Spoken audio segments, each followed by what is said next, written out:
Welcome to the Real Estate Espresso Podcast, your morning shot of what's new in the world of real estate investing. I'm your host, Victor Minash.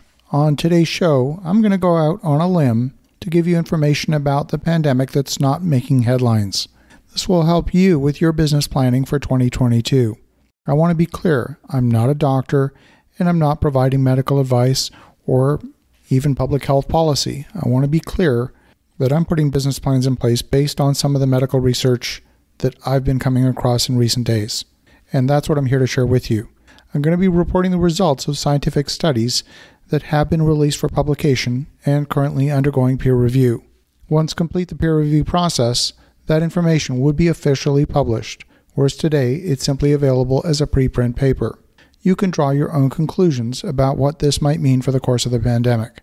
There are numerous public health and governmental bodies sounding the alarm over the Omicron variant.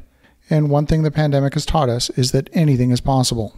We're now in the fourth wave of the pandemic. We started with the Alpha variant, which was the original virus from Wuhan in China. Then we had the Beta variant, which started in the UK, followed by the Delta variant, which was first identified in India. And now we're dealing with the Omicron variant, which was first identified in Botswana and South Africa. For all intents and purposes, we're no longer seeing cases of the Alpha variant or the Beta variant. They're literally gone.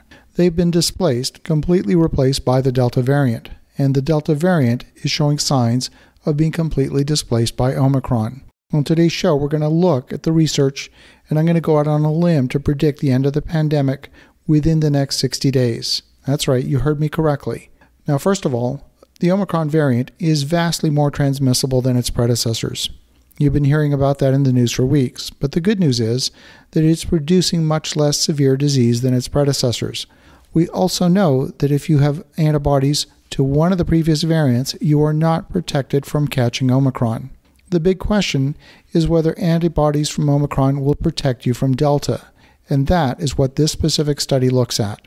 It was conducted by the Africa Health Research Institute based in Durban, South Africa, a very reputable institution, and a number of institutions participated in the study. I've included the link to the paper in the show notes.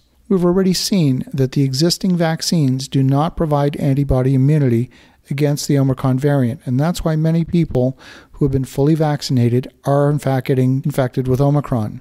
What the researchers did is they took samples from newly infected people at the onset of symptoms, when the number of antibodies to protect against the virus is low and the antibodies have not yet been developed by the body's immune system.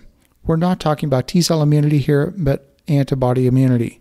The researchers measured the immunity from the initial sample against both the Omicron and the Delta variant, and then compared them with a second sample taken after 14 days after the onset of symptoms, when presumably the body would have generated enough antibodies to fight off the disease.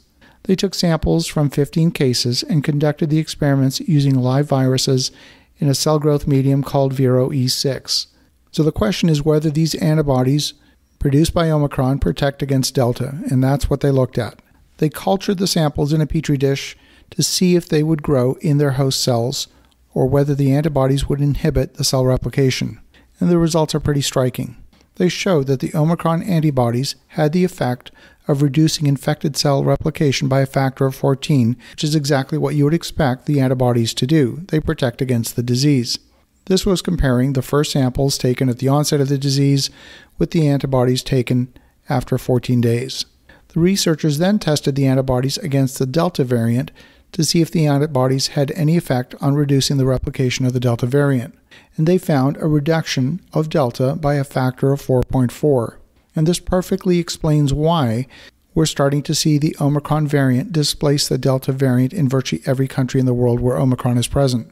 We're seeing case counts of the much more severe Delta declining as the number of Omicron cases increases. It's not just that Omicron cases are being added in numbers to Delta cases, the Delta numbers are actually declining.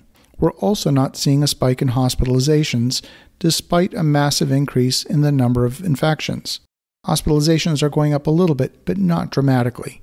And once Omicron has run its course through the population, I'm going out on a limb to say that this will be the end of the pandemic as we've experienced it in North America and Europe.